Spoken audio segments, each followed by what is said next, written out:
Hi, and welcome to another Film 5.0 podcast. Hi, I'm Linda Gacsko, and I'm here with my co-host and co-founder of Film 5.0, the one and only Steve Hiller.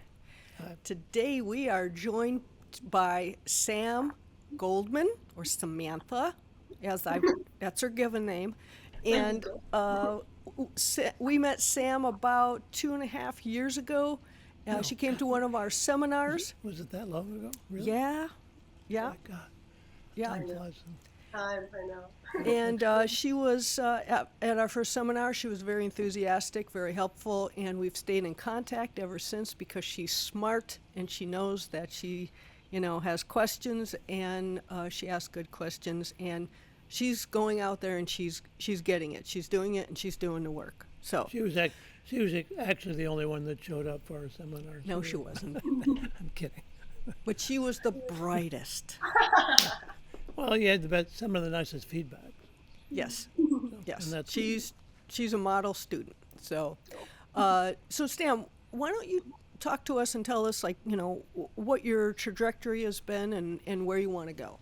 Absolutely. Well, first of all, it is an absolute pleasure to be here. You guys are both such inspirations to me. I look up to you so much, and it's just great to be here. So, a little about me. I actually didn't really go the conventional route because I am in AC. I am in camera department like you guys, little baby version, but I am.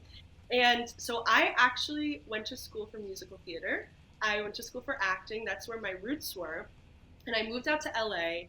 And I was doing the whole actor bartender grind type thing, and I was like, I am so miserable. Like, I just feel like nothing is being produced from my creativity. And I was like, you know what? Let me just get on set. I think it'll be something new, something exciting. So I began PAing. I began doing all of that. And one thing that I always say is, as an actor, the only thing that ever moved me in films as much as good acting was always good camera work. I would find myself crying from shots, sometimes more than crying from the performances. And I was like, oh, this must mean something, there's some type of interest. So when I began PAing, I kind of already had my eyes to the camera department, and I would just see what they were doing. Never step on any toes, but just from afar, and if I ever needed anything. And one day, I was very lucky, friends of mine were doing a short film, and I was like, can I talk to the DP?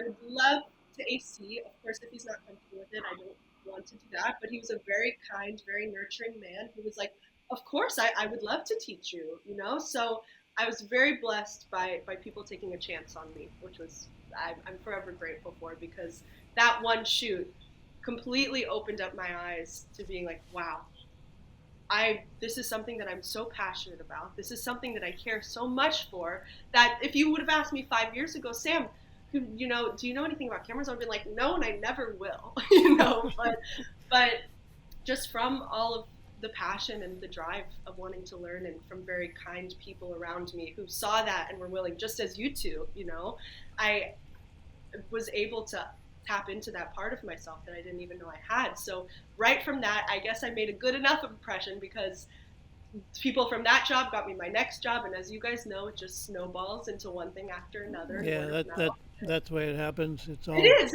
It's all really network. the only. Yeah, absolutely. You can do as much as you want with the sites for jobs and things like that, but really at the end of the day, it's who you know, and it's people that trust you. It's all about the network, and that's that's what happened to me and Linda, actually. Exactly, and it's just those people that are willing to take a chance on you, and it's just you proving yourself. So from then, I just began, and I remember too, my first ever shoot that I did, it was on a red Komodo, and originally the DP was like, oh, you're new, we'll do autofocus. And I was like, okay.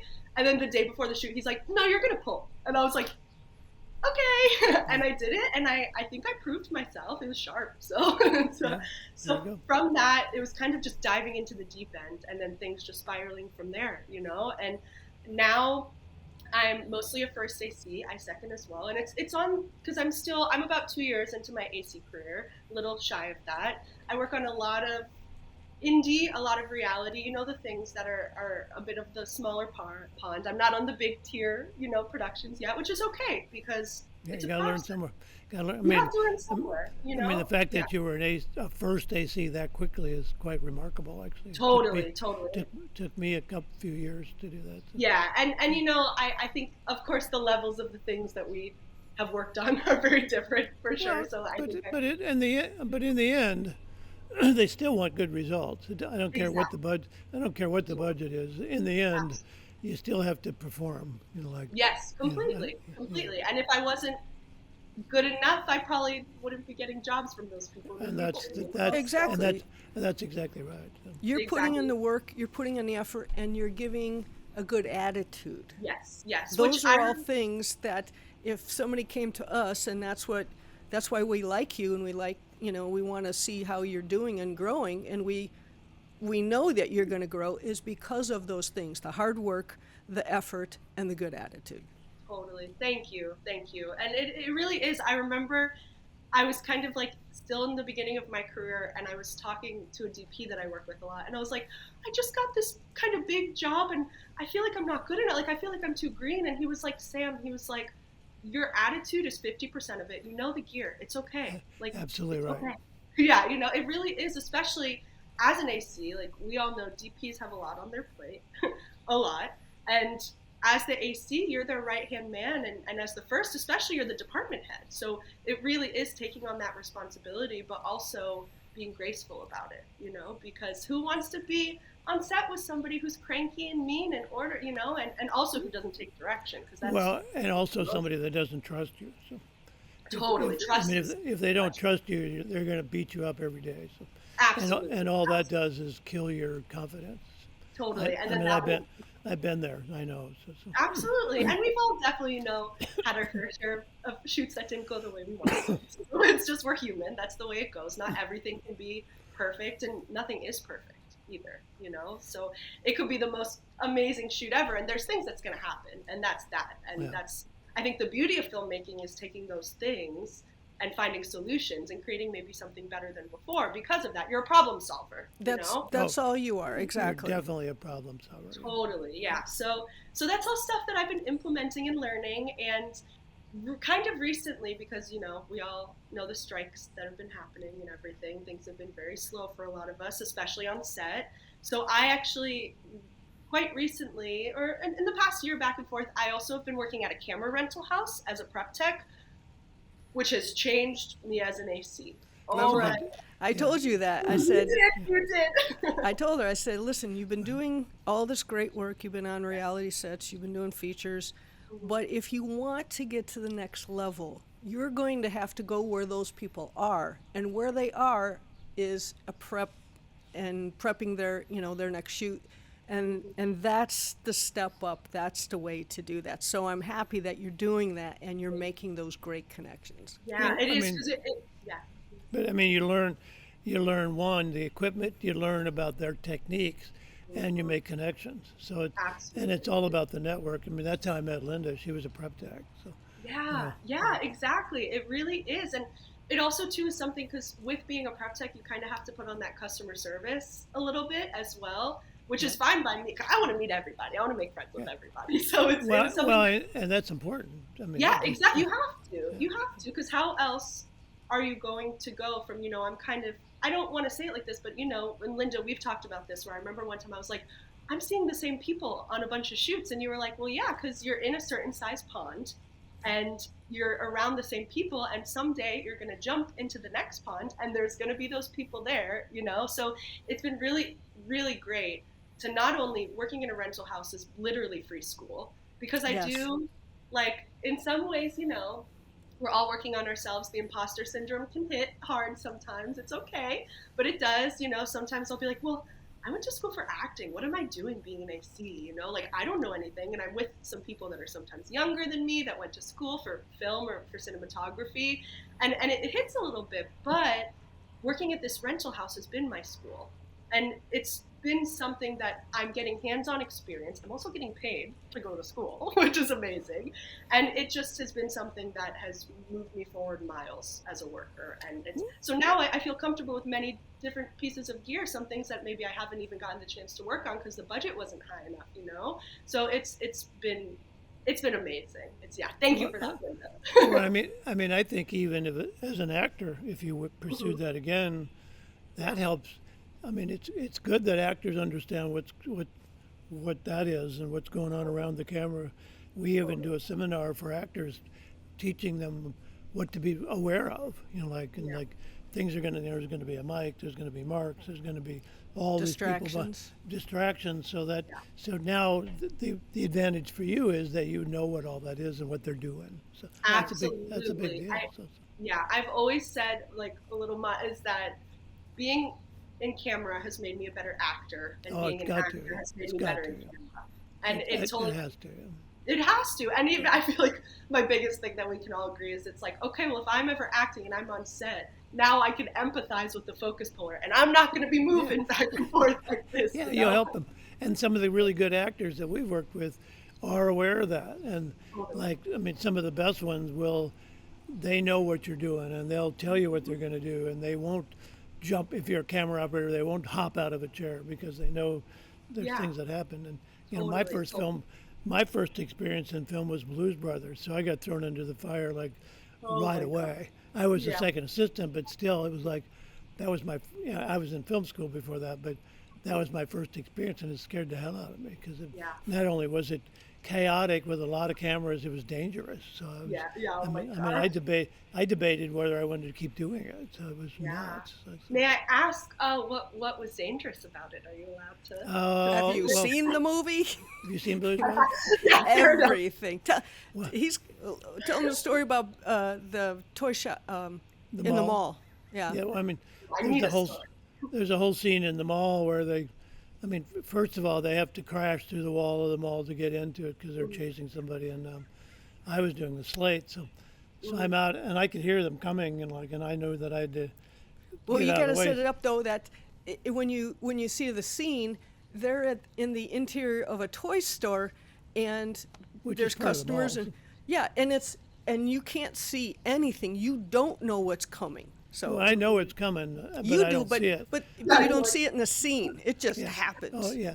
So I could hear it, and I wanted to slate it, so I didn't have time to go anywhere. So I literally dove behind one of the bookshelves or toy cab shelves or whatever it was, and then the car burst through the wall. But all the customers are stunt people, so they kind of know what to do. And I'm laying on the floor, and it's an explosion of stuff. That was just one of the scenes, and then the other thing in that mall, it was a real mall that was closed, and when they're chasing in the mall, they're breaking glass and turning around, and they're spinning their tires, and they're throwing the glass back at the camera, and it wasn't fake, it was all real. So we'd do shots where after the shot, like big chunks of glass would be stuck in the wall behind us, big jagged piece would be stuck in the wall behind us. It was insane.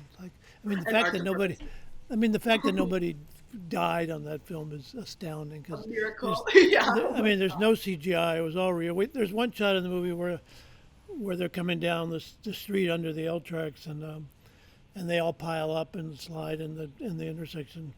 We had our camera inside of a real car parked, so the other cameras couldn't tell we were there. In the movie, one of the cars comes and it hits us, and you can see it in the movie that we get hit by one of the cars. It was like every day was like da da da like that. Yeah, you're like. So, literally, every day was so frightening, and I thought, and I'm even a Vietnam veteran, and it still scared the hell out of me. So, I thought I made it through the war, but I'm not going to make it through this business. You're like, I survived the war to be killed on set. To be killed. But the fact that nobody was ever hurt is amazing. If you watch the movie, there's no CGI. It's all real. No, there's only one CGI, and that's when the Nazis are in that Pinto, and they're launched right before they're leaving, and the one guy turns to him and he goes, "I've always loved you." That's the only green screen CGI in that. Yeah. And it holds the record for the most car crashes in a film. Wow. Yeah. What an honor to be a part of that. That is well, it rings well on my resume, but I was pretty new, and I actually came in as a day worker, and I'm not in the credits because I started late, and I came in as a day worker to help load because they were shooting so many cameras. The loader on the film they were having jams and stuff, and that on a stunt. with real actors, that's not cool. So when I came in, they said, "Do you want to work in the loading room?" And I said, "Well," they said, "Do you want to stay on this film?" And I said, "Well, I don't want to stay on the film if it means somebody's going to get fired." And they go, "No, no, he's gone." Yeah, they're like, either way, he's fired. We need somebody to be sure. And I didn't know if I was going to be any better than him, but anyway, I didn't stay in the darkroom long. I wound up on the set, helped because they had so many cameras, and what the nice thing for me was that it was in Chicago, and all the operators and assistants were people that work in the city that I live in. So I made immediate connections, like, that I could work in town. But I mean, weirdly enough, my next 4 films were far away, like in other cities. And like I did the Border with Nicholson was my next film. That was a big deal. And then The Outsiders and Rumblefish, and then Terms of Endearment. So like I jumped into the fray right away. I was pretty lucky. Yeah, totally. Just diving right in. I dove right in. I was pretty lucky. I remember during the seminar you brought up that you worked on Rumblefish, and I remember I gasped. I was like, and you were like, "You know Rumblefish?" And I was like, "I know Rumblefish." Yeah, not many people do. That. They just had their 40th anniversary. And, yes, I saw that. Yeah. I was invited, but when I talked to the guy that invited me, and I said, "Well, is anybody going to be there, like Coppola?" And he goes, "No, they don't come anymore." And I go, he said, "You'll probably be the biggest celebrity there." And I'm thinking, I don't think that's not what I'm going to go all the way to Tulsa for. Yeah. So I didn't want to offend him, but I bailed. And I said, "Yeah, you're like." He said, "You'll be a big deal there." And I said, "I was the second assistant. That's not a big deal." So, and I was pretty new. It is a big deal. But I was pretty new. If I'm going to be the biggest celebrity at the event, that doesn't interest me. So I didn't go. So maybe the 50th year I'll go. So I'm still around. So. Well, I do have to ask you, since it does feel like, from my perspective, the first things that you guys worked on were such big budget, amazing things that I brag to my friends a little bit about you guys sometimes. I brag to my friends about me too. That's good, as you should. I'm joking. But I would love to know what, at the beginning of your careers, the first sparks that you guys felt. Because I know, Linda, you've told me a little bit about this, but the times that you were like, I want to do this, and how that kind of came about, and how you guys miraculously, your first things were such big pictures. I would love to know a little bit about that. Well, Steve, I think we can both agree, because we've talked about this, is, we were extremely lucky, but we were both really hard workers too, and we were in a time when, and lucky enough that people saw that and brought us on and went, okay, that's a hard worker, that's a person who gets it, that's a forward thinker.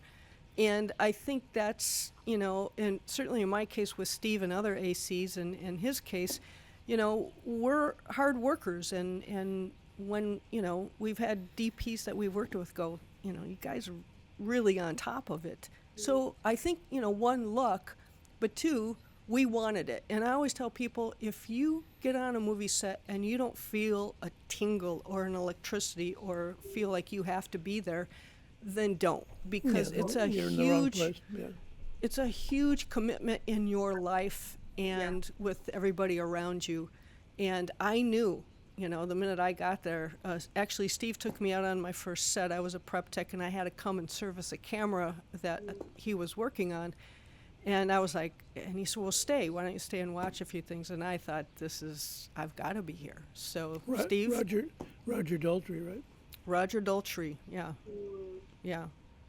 And Steve, you sort of had the same thing with Blues Brothers. You start in the dark room, and then they pull you out because they see what you're doing. They don't want you there. They want you out where, you can work. Well, I mean, but think about all the people that were on Blues Brothers. I mean, they weren't big stars then, but, Belushi was kind of, and Debbie Reynolds' daughter was on it, John Candy was on it, all these people were on it, and so that was a big deal. But, little did I know that I'd wind up leaving town for the next few years. I thought, I made all these friends in the city, and that was important, but I wound up leaving town forever. But, It really is such a thing. I completely agree with. If you go on a set and you don't feel some little fire under you, leave.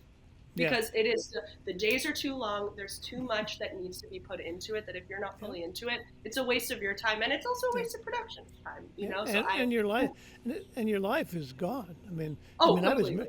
I was married and having kids. And like to this day, my kids say that they never got in the business because they said you were gone all the time. Like I don't want No. to do that. Totally. It's the same thing with my partner. I'm like, I can bring you on set, anytime if you want to do something. And he's like, Sam, no. It's like, I see what you do and how hard you work, and that's just not my speed, the way about that. Because it really is. It turns into your whole life. And our days at a minimum are usually 12 hours, and that's at a minimum. And the only other thing I could think of is maybe like nurses, who do that. So it really is not for the faint of heart at all. And you have to be so passionate about it. And like you said too, hard work really, it doesn't go unnoticed. And as long as you're there and you're putting in that, you're good, Yeah. Being nice, being humble, and working hard. Those are the key things. Like, because it's all about I don't care how many phone calls you make. It's about networking. And like, Absolutely. 'cause, I don't think I ever, after the first couple of films, ever made another phone call. It just I didn't either. Somebody would call me and say, "Oh well, somebody told me I should call you." And that if you just keep being the person you are and keep working hard, then that continues. And I did Well, that for 40. and in our case, it was even, or I should say with Steve, it was producers. I can't tell you how many times Steve and I replaced other people, and that came from the producers because they knew how he worked. Yeah. And there were times that we replaced people and they'd say, well, we have this, and Steve would say, well, I'm bringing my second. Because it mattered that he had someone that backed him up because he's under pressure, he's under the gun, because he's replacing someone. Yeah. So that was our thing. It's like, okay, I know you're under pressure, so I've got to be there to help you. So totally. The role of a second is so important too. You think so much like, oh, the first thing focus puller, that is so much stress, but it's every piece matters so much, and the second is just as important as the first. And I know we've talked, and that's why I love seconding too, because it is, you get to talk to the other departments. You're kind of that communicator for your team, representing them, and that's me. I love to talk to people, so that's something that I love to do. I do have a question. As we were talking about, I'm sorry, we don't answer questions. Yeah, sorry, no questions. Okay. No. Talking about, how strenuous this job can be and how those 12-hour days and everything. I find myself, especially when I'm firsting and focus pulling, I'm at that monitor and I'm so tense and I'm doing this. And even like the little times that I've operated and I've DP'd on like little indie things that I already, and maybe this is from my past as being a dancer too, but I know it takes a toll on your body. You're lifting so much heavy gear. Sometimes you are, and that's just on me. I need to sometimes breathe it through. But I was wondering if you guys had any advice on the preservation of your body working in such a physically demanding, alcohol. That's a good question. That's a good question. I was a pretty avid runner for my whole career, but I was doing that before I got in the business. But I think just the physical attributes of the job itself kind of keeps you in shape. It does. But I ran a lot. I remember on The Outsiders and Tulsa and Rumblefish, if we'd change locations in city, I would run to the next location.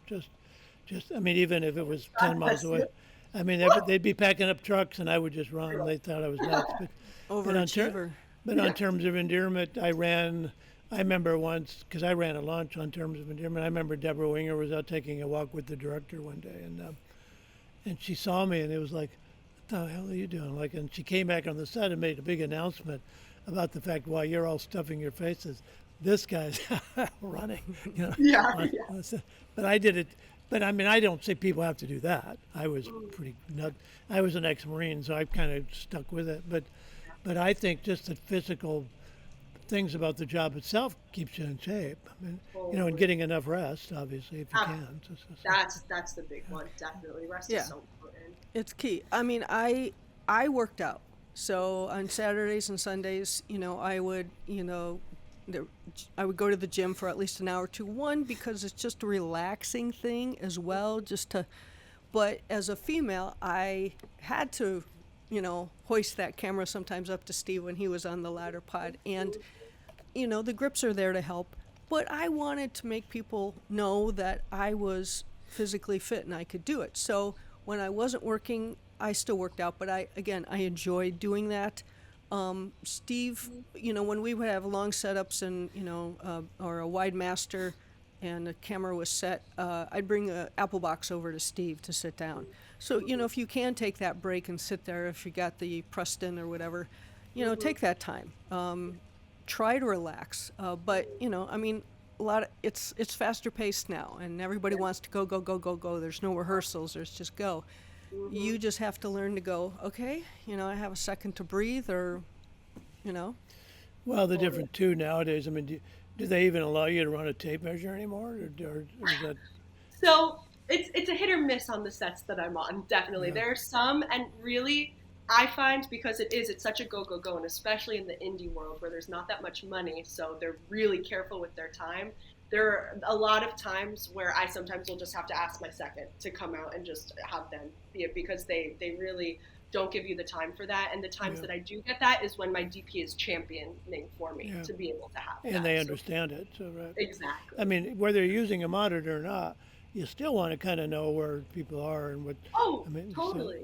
So, totally, yeah. Some people depend totally on the monitor, and I think that can be kind of a mistake. So, because what happens when you lose the wireless signal? I mean, there was, and you don't want to just cut. Like, you want to be able to know. I remember earlier this year, I was on a feature, and we were shooting a fight scene outside, and we had a tear deck on, and it was fine the whole shoot. But then for some reason on this handheld fight scene, and of course it's handheld, so there's a lot of movement going on, it goes out.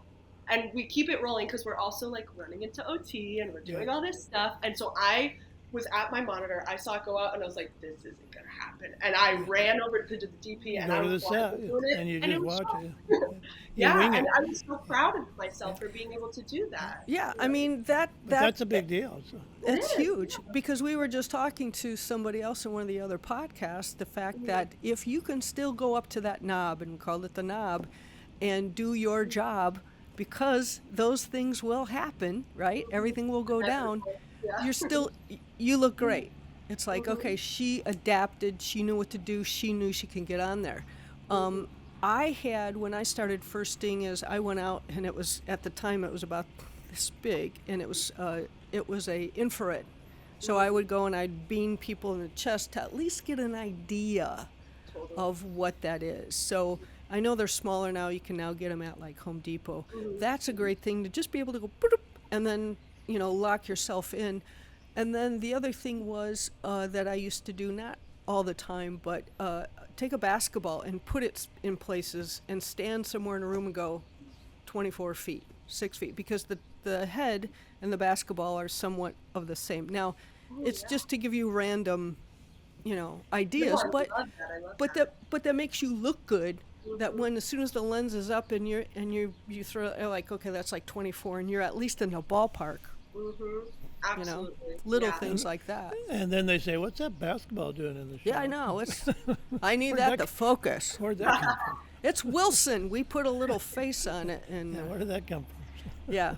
But the little disto thing, like I said, I think they have them at Home Depot now. Yeah. That's a... I mean, I didn't have that. We didn't have... When I started, there was nothing like that. Yeah. So, Steve, when you started, what was, like, your main way of, like, because you guys probably had time, but did you have any little tricks for focus that you would do at any time? A system. There's no tricks. I mean, you lay marks and you get measurements, but see, they had patients where they knew you had to do that. So, like, I remember one film you were on it, Linda, with Michael Chapman. What was it? The one? Primal Fear or Primal Fugitive? Fear. Yeah. We were on Primal Fear, and it was a really long lens, and they wanted to go, and I'd worked with Michael Chapman before on The Fugitives, so I was getting marks, with trees, and they were going, let's go, and Michael, the DP, stood up. He said, look, and I never forget this. He says he may be one of the best focus pullers in the world, but he needs time too. So I was like, thank you. But he was a DP that understood that, and God rest his soul, he's gone now.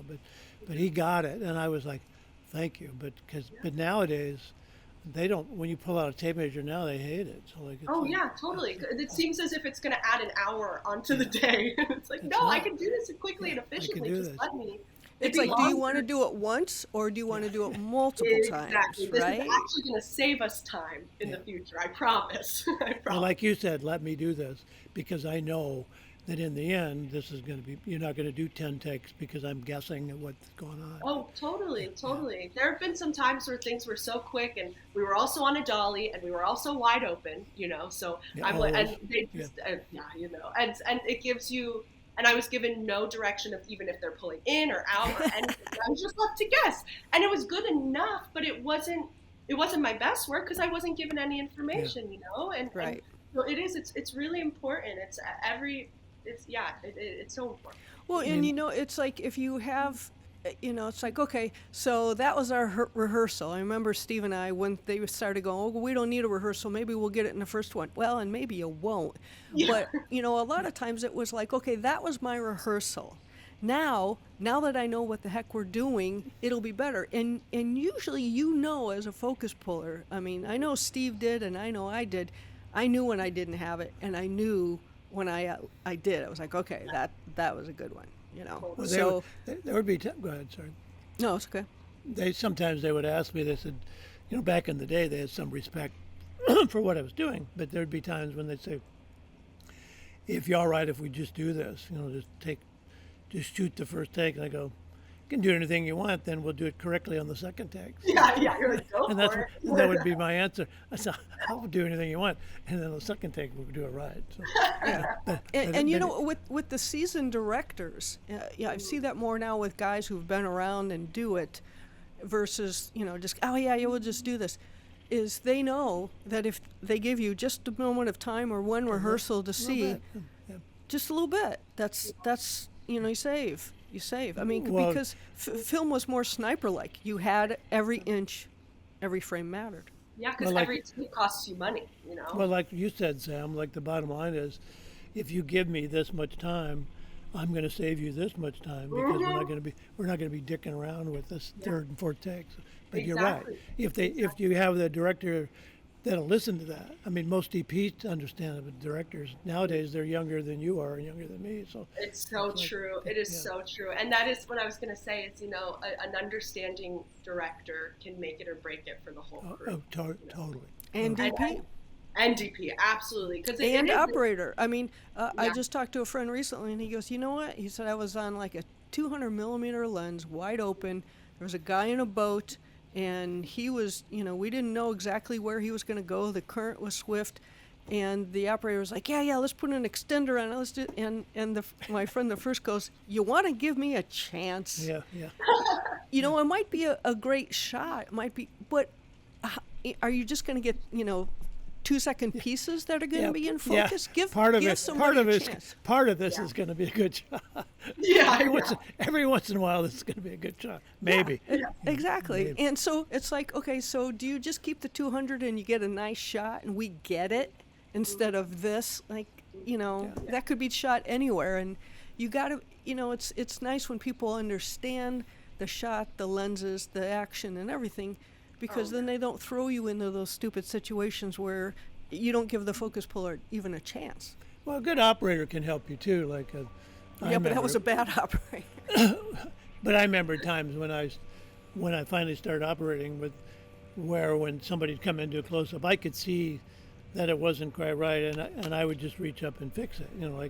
Hopefully that when I was an assistant they would do that too. But I remember one operator, it was a really tight handheld shot.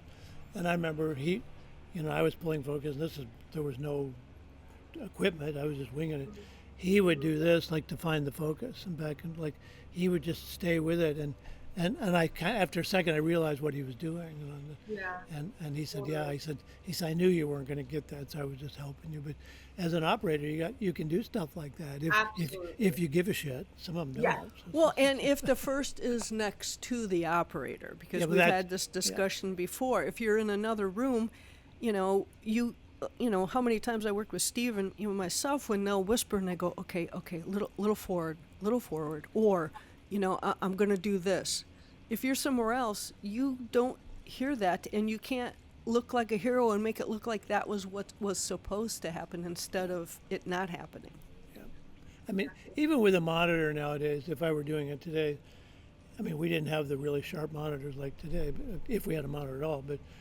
But even now, I would want to be next to the camera and put that monitor right by me so I can hear him. Plus, I can see little subtleties that the actors are doing. But it just, I mean, you're part of the dance when you're right there, and it is a dance. Like when you go in the other room, you're not part of the dance anymore. You're totally winging it, and so. Yeah, and even even if it was somewhat of a wide shot, sometimes I would just go and I would lay just a little mark somewhere for Steve, so it'd be like okay, this is the 10-foot. That way, if we're on, it's a big master or we're pushing in, we still had those references. Yeah. The other thing that I used to do as a second for my first is I would mark the furniture with little tabs. So that, if the actor came and leaned on something and it moved, I could put it back so that we, because a lot of times that end of that sofa might be a reference mark, a focus mark for Steve. So it's just little things that you can do, not only to help yourself as a first, but as a second to help your first. Absolutely. I think that using the space and the furniture, that's something that I've done as well. That is so helpful. So. Oh, yeah.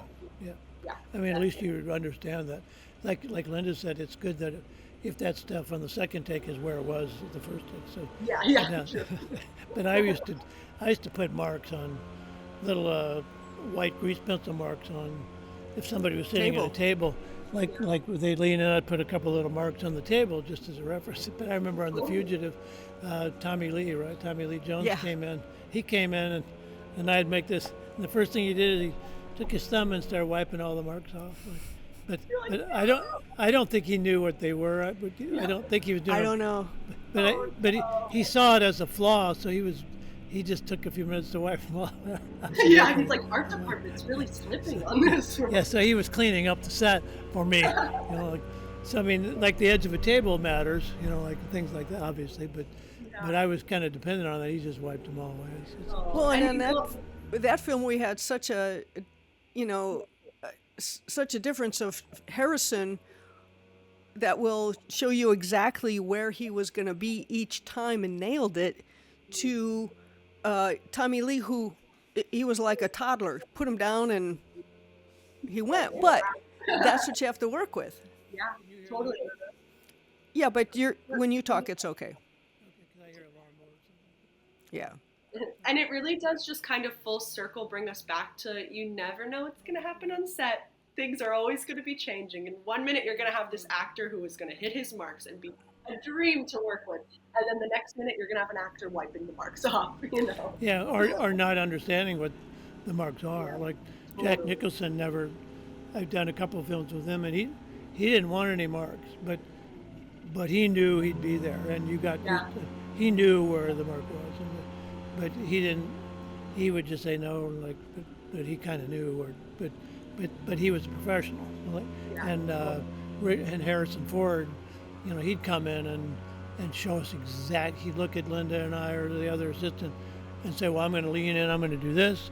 And I'm going to do this, and I'm going to sit down." But he would always tell us what he was going to do because he understood what we were doing. Like, how many new actors now know what you're even doing or care?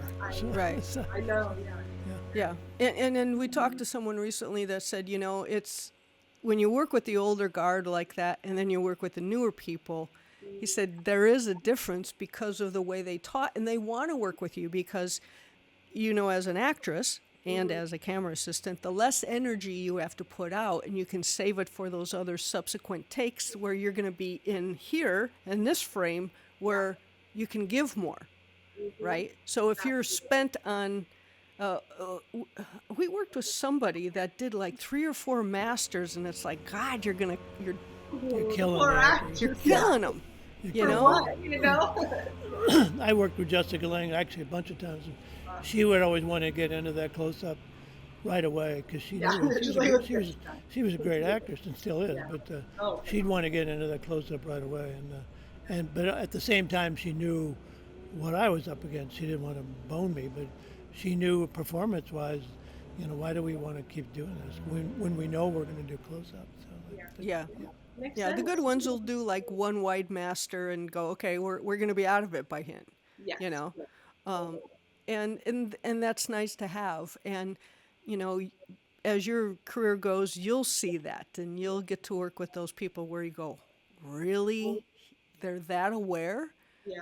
But yet they, you know, they can turn it on and off. A friend of ours, Jamie Barber, was telling me a story about Paul Newman, how Paul could, you know, be talking to you about racing because he loved racing, and they'd go, okay, and action, and he'd turn, he'd do a scene, he'd cry, and the minute he's done, he'd go, okay, so then the car went over the hill. Just good to That's amazing. Yeah. That's Wow. truly amazing. Yeah. And then you have method. Well, and you also have to have a director that understands that too, and not to waste the day on a wide master when you know you're going to move in, and you know you're okay with the master. Just go get in there and do the scene, because that's what's Yeah. going to be on the screen anyway. So. Unless you're like Woody Allen, who, you know, there's a couple movies I saw where it's a wide master and they're talking and they're walking in between the set, you know, on the set, and then they leave and you can still hear them talking, and it's like, that was it. It was a oneer. Yep. But how cool is that he let it play too? Yeah. You know, yeah. How's So I how's the leaf blowing going, Steve? Can you hear it? Yeah. Is it bad? No, we'll just keep talking. I'm sorry. Yeah. Ambient noise. I mean, I probably hear it more than you do, but We'll clean it up. is this Friday? Is that your guys? No. Is it behind you? So we're by the neighbors with the pool. Oh, that's odd because, okay, yeah, it's, sorry, yeah. It is Friday, but they never come in the back, so, oh well. I don't even know if they're in the back. They're just loud. So Oh, maybe it's Ed. Maybe it's Ed, my neighbor, doing it. that's what I'm thinking. Could be. Way to go, Ed. He Yeah, saw he'll us be- out. He saw us out here, and it's not the time to crank up the blower. Well, Yeah. we were shooting in Pacific Palisades with Albert Brooks, and we were like halfway through, and Albert loves to burn 1,000-footer. So 11 minutes, you just keep going, and you're like, and he'll let it roll out. He doesn't care. And all of a sudden, he heard a blower, and he was just like physically was so upset, and he goes, "Get them out of here. Pay them what they want. Just get them out of here. Who the hell put us in Pacific Palisades on a Thursday?" I mean, But it was his house, wasn't it? no, it was Walter Matthau's house. Oh, Walter It was Malcolm. across the street. Yeah, but it- he just yeah, but- he had a but- fit. But a lot of people, when there's a film crew, will do that Yes. because they know I they're was going just to pay about you. to say that. Yep, because they They know know they're you're gonna pay. out a little bit for it. Yeah. I mean, Hollywood, L.A. they're acutely aware of that. Maybe where I live, they're not, but Yeah. in L.A. they're very aware of that. So- Yes. I wouldn't put it past him, but no, this just seemed random, and they took care of it. But you could just physically see his body like revolting, like. He did like to roll a lot of film, though. God Yeah. almighty. Yeah, can you imagine Albert with a card now? Digital. What do you mean? Everything Well, is a series. 11 minutes. He can now go a half hour and not take. And seriously, Albert would love that. Did we You know shoot- that. Was the Muse film? No, the Everything Muse has been one. filmed. Even the one Finding Comedy, was that film? Yeah, Okay. I forgot. 11 minutes. And we're like, Yep. I'm like, look, you know, like going, hey, we're gonna roll out. And the first AD's like, what am I gonna Well, do? then the production managers would have a fit because they knew they would have to buy some more film, and they, you know, I remember being on a film when I was the loader, and the director and the DP were standing by. I was the film loader, and the production manager came up to me, literally, got a hold of my shirt, and said, "We're shooting too much film," like yelling, and I said, and it's like all I do is load. But she did that. I think so they could hear it. But so they jumped in and defended me right away. They was, Yeah, hey, you were don't just the leave him. target.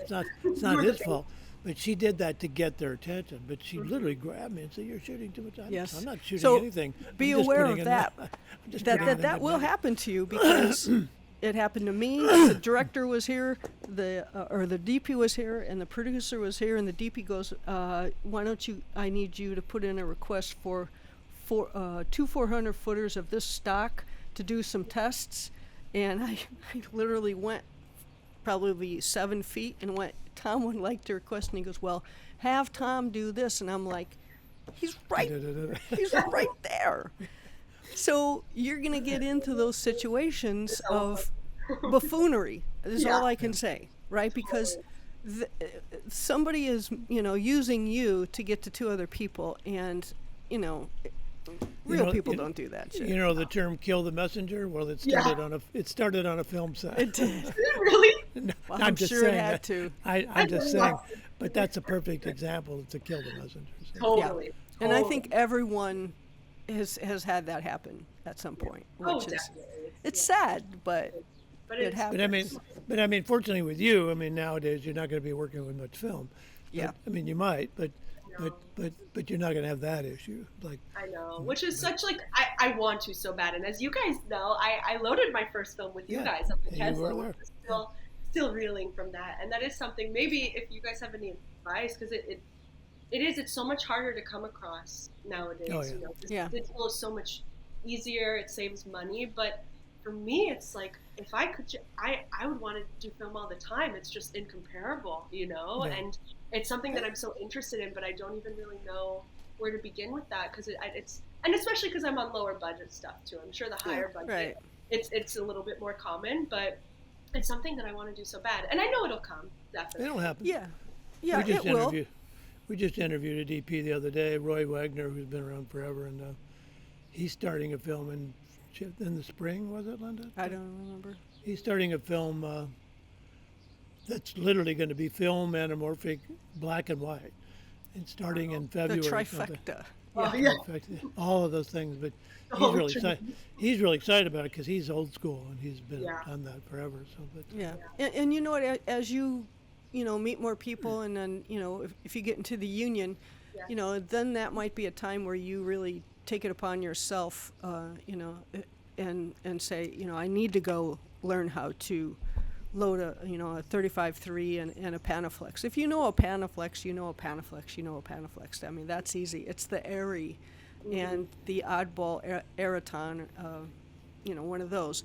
But that will come, and if it doesn't, you might want to just take it upon yourself to call and say, listen, I'd like to do this, or call someone like me and say, hey, can you show me? Because it's just one more little feather in your cap to be able to say, I can do it. The paperwork's a different plus thing. if you know a film like that's coming up, obviously you take the time to go. They may not pay you for a longer prep, but you take a longer prep just to learn it. So Totally. but that matters. So, Totally. I mean, when I was in film school, it was film school. There was no video then. So Yeah. video was pretty crappy back then. They wouldn't have shot anything on video then. So. Have you guys noticed any big differences in the way that sets kind of move and operate with us kind of moving to digital? Do you see a difference in the way that people operate and act? Yeah, I don't find, and this was brought to my attention by an actor, and then once they said it, it really made sense to me, is that rhythm is gone. We had a rhythm of, on a bell.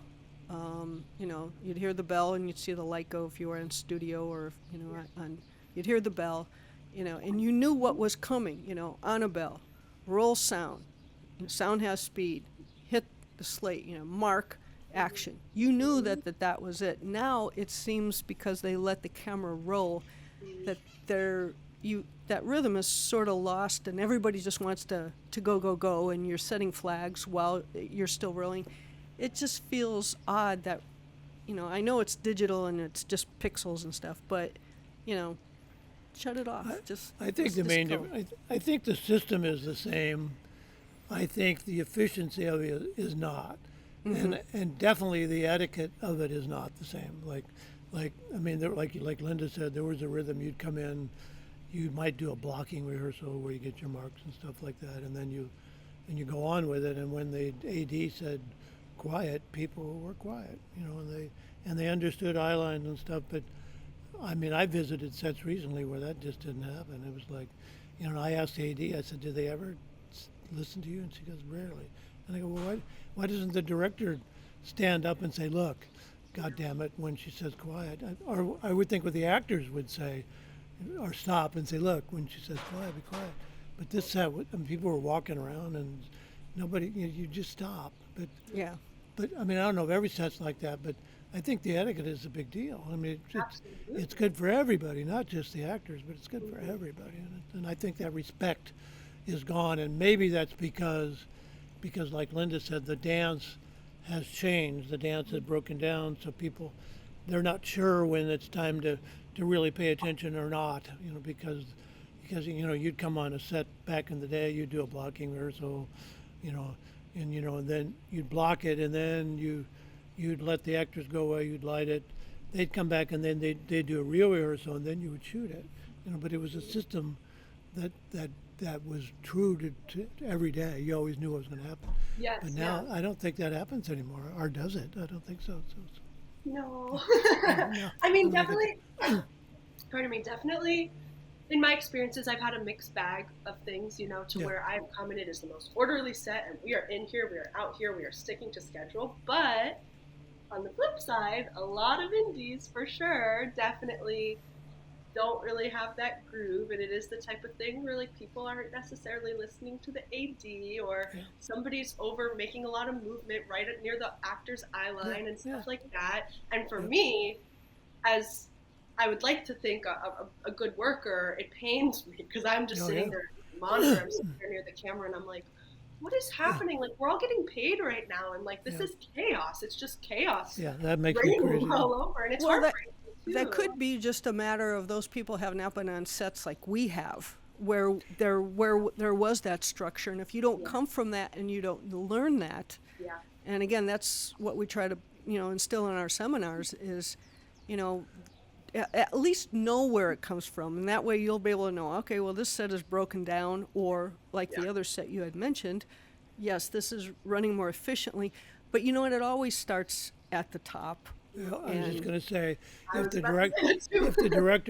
director and the AD or the actors don't stop it, it's if I'm an actor and somebody's over here on their phone, I'm going to say, I'm sorry, but you need to clear that. But the actors or the director should have been sense enough to know if he sees movement in the actor's eye line, he needs to stop that. And a lot of them don't get that. So no, it's like you were saying earlier. So many directors nowadays are younger than I am. And I'm still pretty young. And it is being on set on those types of sets where they are young and they're kind of. I'm not too sure how they got there. One, it's okay. It's not my business. That's always a good question. That's always the biggest question. Yeah. There's some things where I have a sense of how they got there, but it's not my place, And it really does all trickle down from the director. And so with these new, younger, more social media-y influenced directors, it harbors a different type of set that's not necessarily, in my opinion, one that I love to be on. Yeah, it's for hard. Sure. It's hard on the crew. It's hard on the actors, especially. So. And those are always my longest days too. All of my longest days have always been the ones with the directors. Yeah. Well, there was a studio system, and everybody went through it. The actors, the directors, the DP, and they taught you marks and looks and eye lines and all of that. Nobody teaches that anymore. They don't, no. Well, there's a certain respect that's gone. We worked with William Fraker, and he was good with the crew and everything. But when it was, when we're rehearsing or doing something, he really wanted it to be quiet. And he'd yell. Even if somebody was off in the corner closing their eye, he didn't. If you were falling asleep on the set, he'd get in your face. He didn't. Yeah. He didn't like that. So yeah, it was bad. So. Yes. And my only problem working with Linda was the actors wouldn't leave her alone. They were always constantly. So. Yeah. Well, that and the animals. Ty the elephant was pretty hooked on me. Yeah, Ty did like you, didn't he? Yeah, he did. He was great. Or she was, I should say. It was a she. All right. Well, Steve, if they're almost done with the lawn there, this is so weird. This never happens on a Friday. No, it's happening today. Yeah. Sam, thanks so much for being our guest. We hope you come back and fill us in. And if you have more questions, those were excellent questions. We appreciate that you didn't go, who's your favorite actor? Because we get that all the time. Yeah, but we've talked to her about that before I in real know. life. But now the other thought I had is like we didn't talk over you too much, did we? Did we allow you? No, this was a big 'cause I have dialogue. No. I had such a blast. It's Okay. always such a pleasure and so much fun to talk to you guys. Every time I talk to you guys and I go away from it, I'm like, wow, I just learned about 5 new things. So it is Good, because I feel like I interrupt people a lot with my own stories. So. Like you're doing now? I'm joking. I'm But I joking. do, Okay. I do, No, but it I was- do it do was that. So. Such I a know. pleasure. You guys are. It's always so wonderful talking to Well, you guys. again, we hope that you'll come back with some more great questions. You're on your way. You're doing the work. You're making the connections. You're being proactive.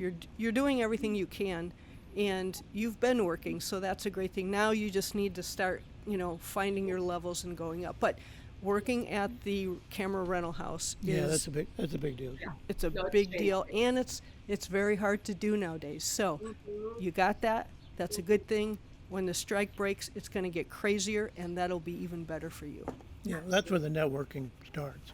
Definitely. I mean, if you're not in film school, which is, I don't know if it's as important anymore.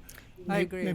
I mean, some of the film schools, like the big ones, USC or the one up in Hollywood, but some of them have networking. But most film schools, that's not part of it anymore. So, Yeah. No, it's true. Right. I mean, it helped me because the cameraman that what got me in the union would come into my film school and do teaching like occasionally. And I was older than most of the students because I'd been to Vietnam and I was an ex-Marine and stuff. So he kind of mentored me and talked me into help me get in the union. But back then it was a lot harder. Like I literally had to stand in front of the board and be interviewed. Like, Wow. that's what it took then. Yeah. And they ask you like lots of trick questions. Yeah. Yeah. And How they many do. perfs are there in a Well, like what if I, 35-3? what if I changed the degree? What if I went to 180 degrees to such and such degree? What would you do with the stop? And one guy asked me a bunch of questions, and the other people on the board looked at him and they said, "You don't even know the answer to that to him." But I did know the answer to it. Yes, So, you're right. so anyway, I got in the union. That's why I wound up on Blues Brothers. But that's not always the route, because like I say, I got in the union. I was like 30 years old already. So Yeah. Everybody does it differently, and you have to, sometimes it's luck. Sometimes you make your opportunity. It's a little bit of everything, but I'm sure you're going to do fine. Yeah. You're already, like I Yeah. said, doing everything that you need to be doing, so. Yeah, you've walked a lot of trails already. So Yeah. you're doing good. So. Yeah, Totally. and sometimes it's being on those low budget and then getting on a bigger set where you go, this is how it's done. Yep. But you've already had that experience, right? So you know what hell looks like, Yeah. and Well, I mean, it's not totally different, but it's tighter. It gets Yeah. a lot tight. Yes. It gets a lot tighter. So, Totally. Yeah. Totally. Yeah. exactly. Wow. Excited for the day. That is- yeah, Good. It'll happen. It'll happen. It will happen. It will happen. Thank you guys so much. All Thank right. you. Well, that just about does it for this episode. You can find us on Instagram and TikTok at TheFilm50, Facebook, TheFilm 5.0. Our website is thefilm50.com, and we'd appreciate if you like, follow, and share. And you can find us wherever podcasts are distributed at, where's that? wherever you find your favorite. Where the hell is that? Everywhere. It's everywhere. It's in the ethers. All right. So, Steve, I think we can say we've checked the gate. The gate is good. So, Sam, thank you so much for being on our podcast. We hope to have you back again. Absolutely. So, I'm going to say thanks for listening to this Film 5.0 podcast. I'm Linda Gacsko, and this is my co-host and co-founder, the Steve Hiller.